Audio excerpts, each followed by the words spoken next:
పాక్ ఆర్థిక ఉగ్ర మూలాలకే టార్గెట్గా భారత్ వ్యూహం రచిస్తోంది. ఉగ్రవాదంపై పోరులో ప్రపంచానికి సందిగ్ధం ఇచ్చేలా వ్యూహం ఉంటుండబోతుందని సమాచారం.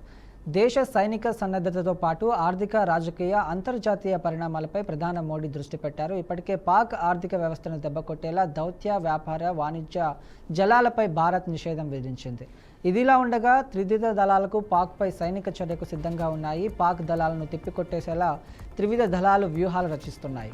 సైనిక చర్యపై ఇప్పటికే త్రివిధ దళాలతో మోదీ భేటీ అయ్యారు. సైనిక చర్యతో ఎదురయ్యే సవాళ్లు, పరిస్థితులపై అంతర్జాతీయ నేతలతో ఎప్పటికప్పుడు మోదీ చర్చలు జరుపుతున్నారు.